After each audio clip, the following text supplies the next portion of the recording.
Fala pessoal, tudo bem com vocês? Ramon Dias pistola na entrevista coletiva, dando as suas explicações e olha, demonstrando muito nervosismo. Ele tá pressionado.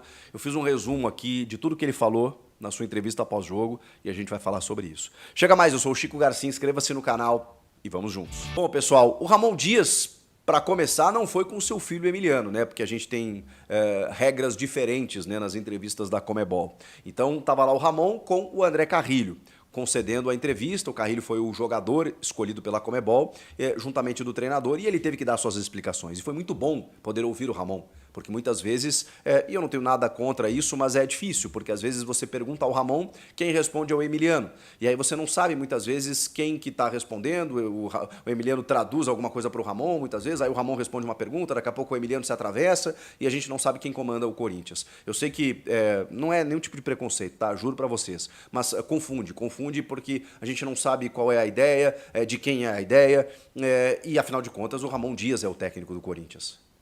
É ele quem tem o estofo, a experiência, é ele quem assina a súmula. Então o Ramon Dias é o técnico. Eu quero ouvir mais vezes o técnico do Corinthians e eu vou dizer um negócio para você. Apesar de todos os problemas que a gente tem visto no comando do Corinthians, com um vídeo pós-jogo aí que eu já fiz, analisando todos os erros, mais alguns do Ramon Dias comandando o time, fazendo leituras equivocadas durante o jogo. Apesar de tudo isso, eu gostei da maneira como ele se expressou nessa entrevista. Apesar dele demonstrar nervosismo e estar pressionado pela maneira reativa como ele se prontificou, se manifestou, ele reagiu. Ele reagiu. E quando ele reage, a gente percebe que, opa, tem sangue correndo ali. Tem sangue correndo ali para que ele busque uma reação. Por mais redundante que isso possa parecer. O Ramon Dias mostrou que tá raivoso. Isso é bom. Isso é bom. Resta saber o que ele vai fazer com isso. Eu estou analisando aqui a maneira como ele se expressou. Ele foi para o confronto. Ele deu as suas explicações, eu não concordo com todas, mas ele foi para o confronto. Ele revelou algumas coisas que talvez até nem pudessem ter sido reveladas ali. Mas ele falou. Ele falou e, cara, se garantiu. Porque ele dá uma declaração que, assim, para virar meme, é isso aqui. Ele emulou o técnico Tite quando contra o Peñarol disse nós vamos fazer um gol lá com certeza. Não fez. E o Flamengo foi eliminado. O Ramon quis provar para a imprensa brasileira, até pelo nível das críticas que ele estava recebendo, que ele é um treinador de história, de currículo, e especialmente na Argentina. A Argentina conhece Ramon Dias. Ramon Dias conhece a Argentina. Ele é um técnico campeão da América. Ele é um técnico campeão várias vezes do campeonato argentino, comandando o River Plate, é verdade. Mas os argentinos conhecem Ramon. E o Ramon Dias conhece a Argentina, conhece o futebol argentino e conhece o futebol sul-americano. Ele disse, com todas as suas letras, que nunca perdeu no estádio do Racing. E que não vai ser agora que ele vai perder. Ele matou no peito. Ele matou no peito. Porque, bom, ele não precisa perder para ser eliminado, né? Mas o empate pode levar a decisão para os pênaltis e aí tudo pode acontecer. Mas ele garantiu que não vai perder. Ele falou, eu nunca perdi no estádio do Racing e não é agora que eu vou perder. Cara, assim, isso tá na linha tênue, no limite do caramba, meu técnico me representou. O cara foi lá, bancou e disse vamos e fez todo mundo acreditar. Até o ponto em que ele não consegue, na prática, confirmar essas palavras e aí vem tudo nas costas dele. Ele trouxe uma pressão para si, e isso é fato. Mas ele assumiu a bronca. Ele assumiu a bronca. Eu nunca perdi lá e não vai ser agora que eu vou perder. E olha, o Eu Cilindro, em Avejaneda, ele consegue ser um inferno. O Racing não é tudo isso, tá? A gente viu aí, o Racing jogou talvez uma Copa do Mundo. Mas o Racing não é essa maravilha toda. O Corinthians eliminou um Estudiantes ano passado. Foi ano passado? Não, foi com o Vitor, né? Não, com o Vitor foi o Boca. Foi ano passado. Eu me perco no tempo. Naquele jogo em que o Rollheiser, foi ano passado, fez o que fez, o Cássio fechou o gol, foi um 0-0 e o Corinthians classificou. E o Estudiantes era melhor time, tá? mas não dá para contar com isso sempre. O fato é que agora vai precisar, porque empatou o primeiro jogo em casa, vai ter que pelo menos empatar o segundo jogo e os caras vão para cima lá. Os caras vão querer fazer o resultado e vai ser um caldeirão. Pois bem, o Ramon, além disso, falou outras coisas na entrevista. Obviamente ele foi questionado sobre a substituição ao tirar o Martínez e colocar o Romero. E o argumento dele, a explicação dele, ok, eu posso até aceitar, entender, eu não preciso concordar. Ele disse que ele é um técnico ofensivo, que estava 1-1 e que ele precisava ganhar o jogo, ele precisava ir para cima e que ele faria isso outras vezes. Quando questionado por que ele mudou o sistema ou abandonou o sistema de 3 zagueiros, que muitas vezes deu certo, ele falou que em algum momento isso foi útil, né? Foi necessário. E eu até falei isso para vocês, eu falei, cara, o Ramon não vai mais usar 3 zagueiros porque a partir de agora ele ganhou mais peças do meio para frente. Ele precisava fazer isso para se resguardar. No momento em que ele pode ter jogadores como Memphis, Yuri, Rodrigo Garro, Coronado, Alex Santana, muito jogador, Thales Magno, do meio pra frente. Pô, pra quê? Pra que ele vai ficar se fechando lá atrás? O grande erro do Ramon, na minha opinião, é entender que ao tirar o Martínez e colocar o Romero, o time dele ficou ofensivo. Não, o time dele ficou exposto. É uma diferença. Existe uma diferença. Você pode ser ofensivo apenas com um atacante, com 2 atacantes. Com 3 zagueiros e 2 alas espetando, você pode ser ofensivo dessa maneira. Depende da postura do teu time, dos movimentos táticos do teu time. A nominata ela não diz muita coisa, nem muito menos o número tático lá, 3-5-2, 4-4-2, não é isso que diz.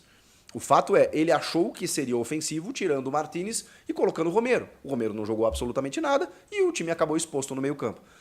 Isso ele não soube explicar. E disse que faria de novo porque ele precisava ir para frente, mesmo que, aí é uma opinião minha, que de forma desordenada, né?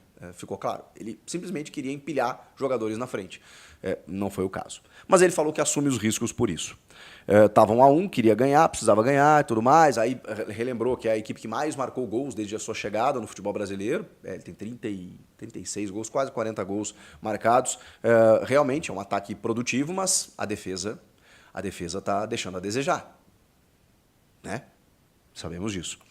Bom, aí ele foi questionado, entre outras questões, sobre o Giovani. Poxa, o Giovani, de repente, vira uma opção, em detrimento ao Fagner, inclusive, né? Quando sai o Mateuzinho no jogo contra o Flamengo, e aí ele vira a não ser nem relacionado. E ele, com todas as letras, ali ele ficou bravo. Ali ele espinafrou. Disse, o Giovani não quer assinar.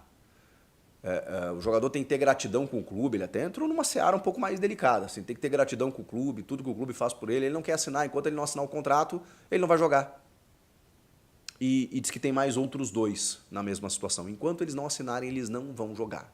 Então o Giovani não quer assinar o contrato, uma renovação de contrato, não sei se tem alguma questão, né, a gente vai ter que descobrir, se tem algum imbróglio de falta de pagamento, se o jogador realmente tem alguma outra proposta, se ele quer ir embora, se o empresário está fazendo a cabeça, pode ser um monte de coisa. O fato é que o Giovani não pôde jogar por conta disso. E ele entrou bem contra o Flamengo, né? Seria mais uma opção hoje. Seria mais uma opção, até mesmo na ausência do Héctor Hernandes, né? Então mais uma opção para o setor ofensivo. Não jogou. E aí ele fala, porque ele começou a tomar muita porrada, né? E ele começou a elogiar o Yuri. Que ele falou que o Yuri, enquanto estava todo mundo batendo no Yuri, eles deram moral para o Yuri. Que é o mesmo que está acontecendo com o Romero agora. E que eles têm tranquilidade, que tudo bem, ele perdeu um gol ali e tal, mas que o Yuri, por exemplo, agora está vivendo um bom momento e eles acreditavam que isso fosse possível. Só que o Yuri não é só a questão técnica individual. A comissão técnica ela mexe no posicionamento do Yuri, que, curiosamente, né, volta para a sua posição de origem, a que ele não estava rendendo, e ele vai mal contra o Flamengo. Então hoje eles colocaram o Yuri na dele e olha o que o Yuri fez. Vejam só que coisa, né? O Yuri jogando na dele, aberto pelo lado, com o meio centralizado, o Yuri faz 2 gols. O Yuri enfiado entre os zagueiros do Flamengo, 3 zagueiros marcando o Yuri como pivô, como centroavante, e ele não toca no caroço. Teve uma chance. Pois é, 2. Né? Uma de cabeça e uma de perna esquerda. Muito pouco? Pois bem. Então, assim, eles têm o mérito de terem recuperado o Yuri. Mas eles precisam entender que tem coisas boas e tem coisas ruins que eles estão fazendo. O que mais me chamou a atenção foi a maneira reativa como o Ramon encarou essa entrevista. Ele foi para dentro. Ele foi disposto a chamar para ele. Isso é uma proteção ao elenco Isso é um nervosismo pela pressão que ele está sofrendo de dentro e de fora. Isso já é o técnico no fio da navalha. Porque agora, gente, a gente tem duas possibilidades. Não tem só duas possibilidades, né? Mas a gente tem duas bem distintas. O Corinthians pode cair na Sul-Americana, o mundo cair na cabeça do Ramon e ele não garantir o clube na Série A. O que seria trágico. Ao mesmo tempo, ele pode garantir o clube na Série A e ele pode ser campeão na Sul-Americana. Tudo isso ainda pode acontecer. A mudança, ela não vai acontecer agora. E ela não tem que acontecer agora, gente. Por mais que seja arriscado, por todos os erros que ele cometeu nos últimos jogos, mudar o comando técnico agora, qual a garantia que você tem de que um novo treinador ele vá conseguir os objetivos? Bom, você não tem também a garantia de que com o Ramon vá, mas, cara, uma ruptura nesse momento eu acho fatal, praticamente fatal. Fatal. Eu lembro do Grêmio rebaixado em 21, do Inter rebaixado em 16, era isso. Era tira o Filipão, vem o Wagner Mancini, faltando 10 rodadas, batendo na mesa, não vamos cair, nunca dá certo. O Lisca treinando o Inter em 3 jogos finais, o Falcão em 5 jogos, o Celso Roth, sabe? Um desespero, aí pega o Lisca em 3, o Zé Ricardo, sabe? Não. Cara, não funciona. O Zé Ricardo acho que foi quando ele tá o Zé Ricardo foi em outro momento. Ele pega 11 jogos finais só para terminar o ano. Mas o Lisca pega em 3 jogos finais ali de 2016 não consegue recuperar, o Inter é rebaixado. Não funciona. Ali, quando troca o técnico ali na reta final, o elenco recebe do tipo, caramba, soltaram a nossa mão, desistiram da gente. Por mais problemas que o Ramon possa ter nesse momento, cara, vai até o fim. Vai até o fim.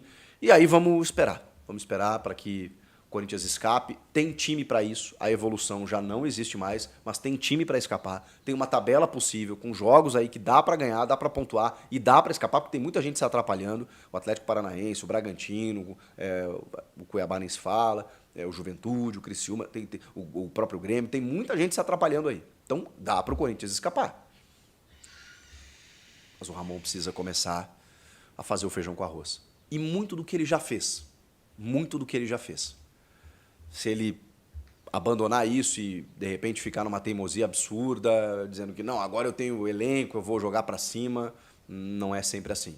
Tem que olhar a realidade. E eu acho que o Ramon está desconsiderando isso. Está desconsiderando a realidade de onde o time está. E o curioso é que nas Copas, o time sempre jogou de uma outra realidade. Parecia numa outra realidade. Caramba, o Corinthians das Copas é diferente, não tem pressão, tá leve. Não tá. Agora misturou tudo. Porque ele caiu contra o Flamengo e aí o momento das Copas ele juntou com o momento do Brasileiro. E o time não consegue dar a resposta. E em casa não consegue ganhar do Racing. Mas eu gostei da indignação do Ramon.